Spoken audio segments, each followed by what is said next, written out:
오늘 시간에는 하이델베르크 요리문답 그 8번째 시간으로 내 영을 너희 속에 두어 라는 제목을 가지고 본문 말씀인 에스겔 36장 26절로 27절 말씀을 통해서 하나님께서 저와 여러분에게 주시는 말씀 함께 나누도록 하겠습니다. 하이델베르크 요리문답 그 일부가 바로 인간의 비참함에 관한 것이었습니다. 그래서 이 인간의 비참함, 인간의 죄악됨, 하나님 앞에 나아갈 수도 없는 그 비참한 존재가 되었다는 것에 대해서 살펴보고 있었는데요. 지난 시간에 살펴본 것이 제 7문, 그러면 인간의 타락한 본성은 어디에서 왔습니까? 어디서 왔습니까? 하는 질문이었고, 그 답은 그것은 우리의 첫 조상 아담과 하와가 에덴 동산에서 불순종하여 타락함으로 비롯되었습니다. 그 타락으로 말미암아 우리의 본성이 부패되어 인간은 죄성을 가지고 잉태되어 태어나게 됩니다 라고 말하는 것을 보게 되었습니다. 그렇습니다. 이 에덴 동산에서 선악과를 따먹는 이 불순종으로 말미암아 인간이 타락하게, 죄가 들어오게 되고 그 죄가 사망을 불러오게 되고, 그래서 이 멸망 가운데 거하게 되었는데, 우리 본성이 중요한 것은 부패되었다는 것입니다. 우리 음식이 부패되었을 때 못 먹게 될 상황을 부패된다고 얘기하는 것입니다. 원래는 좋았는데 완전히 변해져서 부패해지는 것입니다. 그런 것처럼 우리 인간의 마음은 하나님께서 아름답게 창조하시고 또 하나님을 찾게 되는 그런 선한 마음으로 하나님께서 창조하셨지만, 이것이 죄가 틈탐으로 말미암아 완전히 누룩이 온 덩어리를 부풀게 하듯이 다 우리의 마음을 부패하게 만들어서 전적으로 타락하게 만들어서 결국 인간은 죄성을 가지고 잉태되어서 태어나게 되었다라는 측면에 대해서 우리가 지난 시간에 살펴보았습니다. 그렇다면 그 다음 이어지는 질문이 제 8문인데, 그렇다면 우리는 너무나 부패하여 어떠한 선함도 행할 수 없고 오직 모든 악을 향해 기울어질 뿐입니까? 라는 질문입니다. 너무나 부패했기 때문에 부패한 그 결과가 무엇이냐면 선함도 행할 수가 없고 오직 모든 악을 향해 기울어질 뿐입니까? 전에 살펴본 기억이 나시죠? 하나님을 사랑하고 이웃을 사랑하는 것이 아니라 오히려 하나님을 미워하고 이웃을 미워하는 것이 우리의 본성이었다. 그런데 선을 행하는 것에 있어서 선을 행하기는커녕 오직 악을 향해 기울어질 뿐이다. 우리는 죄악을 사랑한다. 우리는 악을 더 좋아한다. 악을 향해서 우리가 자꾸만 기울어진다라고 말하고 있는 것입니다. 이것이 정말 사실일까요? 답은 그렇습니다. 우리가 하나님의 영으로 거듭나지 않는 한 그렇습니다 라는 것입니다. 우리가 죄악을 좋아한다는 사실은 자꾸만 우리는 숨기고 싶고 덮고 싶지만 그것이 사실이라는 거예요. 이 죄가 우리를 틈타서 우리가 온전히 부패되게 되었을 때 객관적인 시각이 우리에게 사라지게 되고 자꾸만 죄를 좋아하고 악을 좋아하는 그런 인클리네이션, 그런 성향으로 자꾸만 뒤바뀌게 되어서 우리는 어렸을 때부터 자꾸만 악한 것을 더 좋아하고 악한 것을 선택하게 된다고 말하고 있는 것입니다. 그래서 이 버릇이 있어요. 자꾸만 죄악된 것, 더 악한 것을 선택하려는 버릇이 있는 것입니다.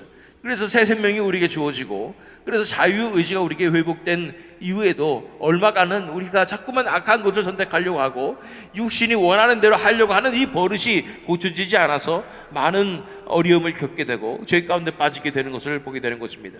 그러나 우리 안에 임하신 성령님과 예수 그리스도께서 신실하셔서 그런 우리의 성향까지도 돌려주시고 이제는 결국 우리 마음속 깊숙한 곳에서 우리의 자유의지로 우리 원하는 대로 하나님을 선택하고 선한 것을 선택하고 의를 선택하고 하나님의 나라를 선택하는 그런 변화가 반드시 일어나게 될 줄로 믿습니다. 그러나 이 자연인 그대로 우리의 모습은, 우리의 거듭나기 전의 모습은 항상 악한 것을 좋아하고 악한 것을 택하고 악한 것을 즐거워하고 짜릿하게 느끼는 것입니다. 우리의 그 예를 어디서 볼 수가 있겠습니까? 가장 쉬운 예를 들어보면 우리가 다른 사람들 이야기할 때 어디서 이 아드레날린이 분비되며 또 이 엑스타시를 느낍니까? 다른 사람의 약점을 얘기하고 다른 사람의 잘못된 점을 얘기하고 이해가 안 가, 나라면 저렇지 않을 텐데 라는 말을 하게 될 때, 한마디로 뒷담화를 하게 될 때 우리가 짜릿한 뭔가를 느끼지 않습니까? 우리 양심이 증거하고 있습니다. 그것은 아무리 우리가 정당화하고 객관적으로 그 사실이 맞다고 해도 우리는 그렇게 남을 비방하고 정죄해서는 안 되는 것입니다. 남을 비판해서도 안 되는 것이죠. 비판하지 말라고 예수님께서 말씀하셨는데 자꾸만 우리는 그런 얘기를 하면서 계속 얘기하고 싶고 뭔가 이야기가 샘솟는 이런 느낌을 경험하면서, 왜 그렇습니까? 우리가 좋아해서 그래요. 이 악한 것을 좋아하는 것입니다. 이러한 이 본성을 우리는 바라볼 줄 알아야 합니다. 우리는 순수하고 순진하여서 결코 악한 것은 생각할 수도 없는 사람처럼 우리 자신을 세뇌하며 우리 자신을 덮어두고 그렇게 살아가지만 그렇지 않습니다. 우리의 본성은 악한 것을 더 좋아하고 악한 것에 끌리게 되는 것입니다. attractive라고 얘기하는 거죠. 자꾸만 그것에 끌리게 되는 거예요. 악한 것에 자꾸만 자석처럼 붙게 되는 것입니다. 그것이 인간의 본성임을 우리가 인정하게 될 때 우리의 이 비참함에 대해서 깨닫게 될 줄로 믿습니다. 자, 그렇다면 우리는 너무나 부패해서 어떠한 선함도 행할 수 없고 오직 모든 악을 향해 기울어질 뿐입니까? 정답은 그렇습니다. 1번 너무도 부패하고, 2번 선함도 행할 수 없고, 세 번째 모든 악을 향해 기울어지는 것이 바로 인간의 본성이라는 것입니다. 성경 구절들이 얘기하고 있지요. 창세기 6장 5절 말씀 읽어보면 여호와께서 사람의 죄악이 세상에 가득함과 그의 마음으로 생각하는 모든 계획이 항상 악할 뿐임을 보시고, 죄악이 세상에 가득한 이유는, 사람의 죄악이 세상에 가득한 이유는 뭐냐면 그 안에서 이 마음이 전적으로 부패하여서 생각하는 것이라고는 다 악한 것밖에 없다는 것입니다. 계획하는 것도 다 악한 것밖에 없다는 것입니다. 악한 것을 좋아하기 때문에 자꾸만 악한 것에 끌리고 그렇게 질질 끌려다니는 것입니다. 마치 이 짐승을, 돼지를 우리에서 빼내서 도살장으로 끌고 가기 위해서 바로 코앞에다가 음식을 갖다 주는 것처럼, 그렇게 질질 끌려다니는 것처럼 이 죄악이 우리를 그렇게 유혹해서 끌고 가서 결국은 지옥으로 끌고 가는 그런 상황일 것입니다. 그러므로 이 악한 것만을 따라가서 우리는 멸망으로, 사망으로 이르게 될 수밖에 없다는 것입니다. 우리 안에 계획하는 것은 다 악한 것이고 이기적인 것이고 내 자신의 유익을 위한 것이고, 그것에 그 유혹에 넘어가서 결국은 이렇게 악한 것이 우리의 삶의 결과로 나타나서, 그래서 온 세상이 사람의 죄악으로 가득하게 되었다고 말씀하는 것입니다. 그것이 홍수 이전에 일어났던 엄청난 역사였습니다. 그런데 8장 21절 말씀을 보면 여호와께서 그 향기를 받으시고 그 중심에 이르시되 내가 다시는 사람으로 말미암아 땅을 저주하지 아니하리니 이는 사람의 마음이 계획하는 바가 어려서부터 악함이라. 내가 전에 행한 것 같이 모든 생물을 다시 멸하지 아니하리니. 사람의 생각이 어렸을 때부터 다 악하다고 말하고 있는 것입니다. 애기라고 해서 순수한 것이 아니라 애기의 계획이 너무나, 의도가 너무나 악한 것입니다. 내가 원하는 것을 얻기 위해서 다른 사람들을 착취하고 이용하는 것입니다. 어린 아기들은 엄마를 너무나 많이 착취하지요. 그렇게 우리는 자녀들은 부모를 착취하고, 부모들은 또 자녀들을 착취하고, 또 남편은 아내를 착취하고, 아내는 남편을 착취하고, 친구들은 서로를 착취하며, 이러면서 서로 인간들이 서로를 착취하며 살아가는 그 악한 관계들이 이어지게 되는 것입니다. 사람의 마음 가운데 계획하는 바가 어렸을부터 다 악한 것이라고 말하고 있는 것입니다. 우리 안에 선한 것이 없습니다. 선한 것을 할 수 있는 능력도 없습니다. 오직 이기적인 것밖에 없습니다. 혹시 선행을 했다 할지라도 그것은 깊숙한 곳에 보면 결국 그것이 나에게 유익이 되니까, 내가 편하게 느껴지니까 라는 것입니다. 그럼에도 불구하고 하나님께서 우리 마음 가운데 선한 마음을 주시고 불쌍한 사람들에게 불쌍한 마음을 주시고 그러셨다면 그것은 온 세상에 베푸시는 하나님의 은혜 때문에 그렇게 된 것입니다. 우리 본성으로 그냥 다 놔두게 된다면 우리는 선한 일을 행할 수 없는 존재라는 것입니다. 자, 예레미야 14장 4절 말씀, 누가 깨끗한 것을 더러운 가운데에서 낼 수 있으리까? 하나도 없나이다. 우리 마음이 더러워졌으면 그 안에서 깨끗한 것이 나올 수가 없다는 것입니다. 더러운 샘물은 더러운 물을 뿜어낼 수밖에 없습니다. 우리 마음이 더러웠을 때 우리의 삶의 열매는 항상 죄악이라는 것입니다. 그러므로 우리가 선함으로 나타날 수 있다는, 선행을 할 수 있다는 것을, 그런 착각을 하는 것은 우산입니다. 우리가 하는 모든 행동이 다 악하고 죄악된 것입니다. 다 부정한 것이라는 것입니다. 우리는 선을 행할 수 있는 능력이 없다는 것입니다. 그렇게 전적으로 타락해 버렸습니다. 그렇다면 우리는 너무나 부패하여 어떤 선함도 행할 수 없고 오직 모든 악을 향해 기울어질 뿐입니까? 정답은 그렇습니다. 우리가 하나님의 영으로 거듭나지 않는 한 그렇습니다. 이것은 우리가 고쳐 쓸 수 있는 것이 아닌 것입니다. 빨아서 쓸 수 있는 빨래가 아닙니다. 너무도 부패해서 그냥 버려버릴 수밖에 없는 것입니다. 도저히 다시 변화되어서 새롭게 될 수가 없습니다. 그렇다면 가능한 일은 무엇입니까? 하나님께서 은혜를 베풀어 주셔서 하나님께서 새 영을 불어넣어 주시고 우리를 새 생명을 부어 주셔서 우리가 그것으로 인하여 다시 태어나는 거듭나는 그런 경험을 하지 않는 한 그렇다고 말씀하시는 것입니다. 우리 있는 그대로는 절대로 선을 행할 수도 없고 나아질 수도 없고 하나님께서 원하시는 천국의 열매를 맺을 수도 없습니다. 거룩함의 행실을 맺을 수도 없다는 것입니다. 그렇기 때문에 하나님께서 역사하셔서 하나님의 은혜가 부어져서 하나님께서 주시는 새 생명으로 거듭나야 우리가 비로소 새롭게 되고 거룩함으로 나아갈 수가 있게 됐고 천국의 열매를, 하나님께서 원하시는 열매를 맺을 수 있는 상태가 된다는 것입니다. 우리 요한복음 3장 3절로 5절 말씀을 읽어보면 예수께서 대답하여 이르시되 진실로 진실로 네게 이르노니 사람이 거듭나지 아니하면 하나님의 나라를 볼 수 없느니라. 니고데모가 이르되 사람이 늙으면 어떻게 날 수 있사옵나이까? 두 번째 모태에 들어갔다가 날 수 있사옵나이까? 예수께서 대답하시되 진실로 진실로 네게 이르노니 사람이 물과 성령으로 나지 아니하면 하나님의 나라에 들어갈 수 없느니라. 다시 태어나면 하나님의 나라를 볼 수 있습니다. 그러나 그렇지 않으면 절대로 하나님 나라를 볼 수가 없습니다. 뭔가 새로운 창조가 우리 안에 일어나야 하는 거예요. 새로운 것이 우리에게 주입되어야 하는 것입니다. 다시 태어나지 않는다면 우리 인간에게는 절대로 소망이 없다는 것입니다. 어떻게 우리가 거듭날 수 있는가? 이런 부분들은 앞으로도 계속 나오겠고 우리가 잘 알고 있는 복음에 관련된 부분이겠지요. 그래서 오늘은 그 힌트만 드린다면 하나님께서 새로운 것을 우리에게 부어주셔야 우리가 거듭나고 그래야 우리가 구원의 길로 나갈 수 있고 천국에 들어갈 수도 있다는 것입니다. 오늘 본문 말씀이 말씀해 주고 있습니다. 에스겔 36장 26절로 27절 말씀입니다.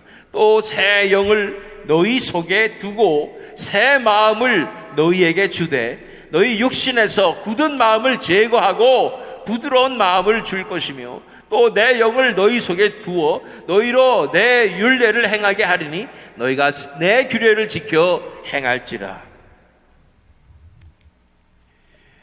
새 영을 우리에게 주신다고 말씀하는 것입니다. 전적으로 타락하여서 우리 영이 하나님을 찾을 수도 없고 완전히 이 잠식당해서 죽어 있는 것 같은 그런 상황 가운데 새 영을 우리에게 부어주시는 것입니다. 또한 성령을 부어주시는 것입니다. 또한 새 마음을 우리에게 주십니다. 새 마음을 우리에게 주시는 것이 중요합니다. 또한 우리 육신에서 굳은 마음을 제거하고 부드러운 마음을 주실 것입니다.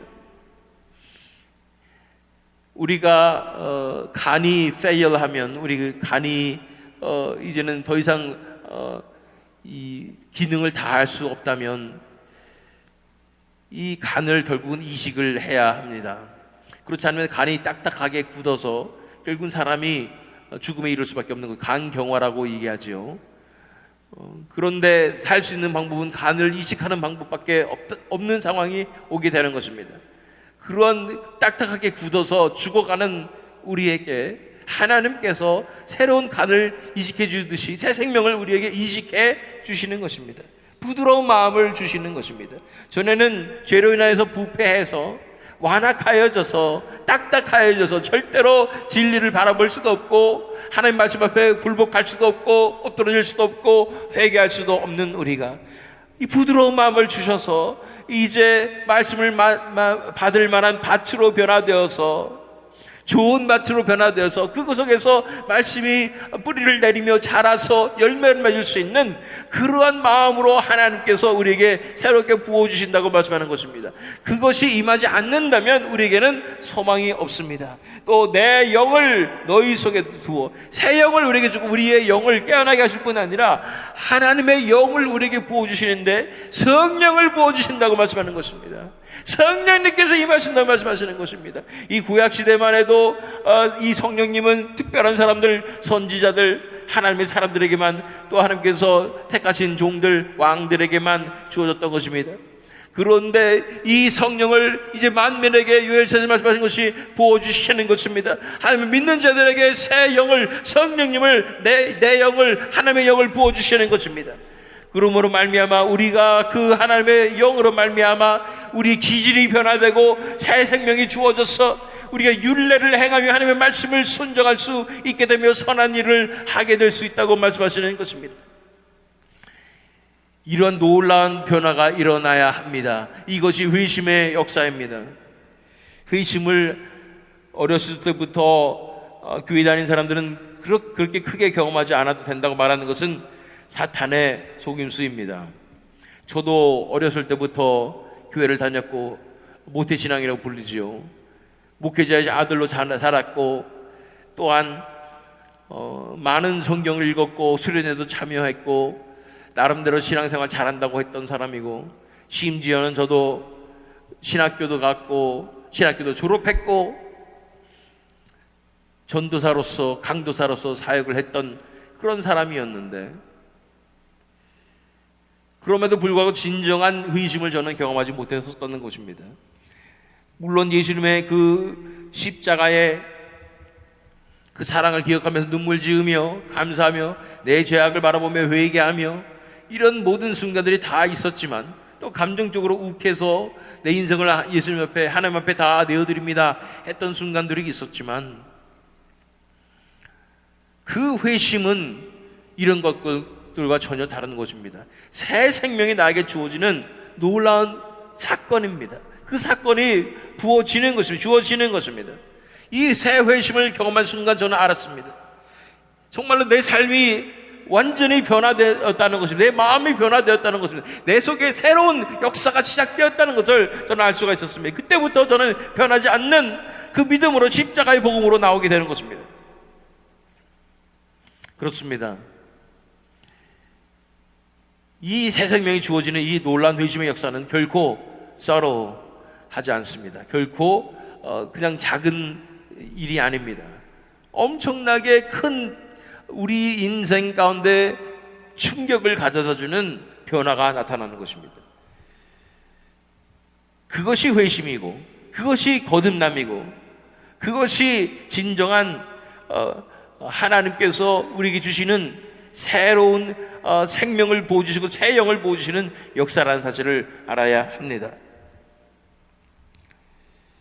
많은 현대의 크리스찬들이 이런 진정한 회심을 경험하지 못하고 본인이 회심했다고 거듭났다고 착각하면서 나는 거듭난 그리스도인이라고 응답하는 사람들이 설문조사를 보면 아직도 미국에서도 아직도 많습니다. 40% 50% 됩니다. 미국 전체 인구 중에 그 중에 교회 다니는 사람들은 뭐 10%도 안 되고 이렇습니다. 이제 진정한 회심의 역사가 회복되어야 됩니다. 이 세대 가운데 회복되어야 됩니다. 부흥회 때마다 이런 회심의 역사들이, 진정한 회심의 역사들이 일어났습니다. 이제 부흥으로서 다시 회복되어야 되는 줄로 믿습니다. 진정한 회심의 역사가 불일 듯 일어나야 되는 줄로 믿습니다. 정말로 변화되는 역사가, 내 인생이 변화되며 내 삶의 목적이 변화되며 내 기질이 변화되는 역사들이 이제 일어나야 되는 줄로 믿습니다. 너무나 진정한 회심의 역사가 드물기 때문에 많은 사람들은 사람은 변하지 않는다, 다 포기하고 그렇게 사는 사람들도 많습니다.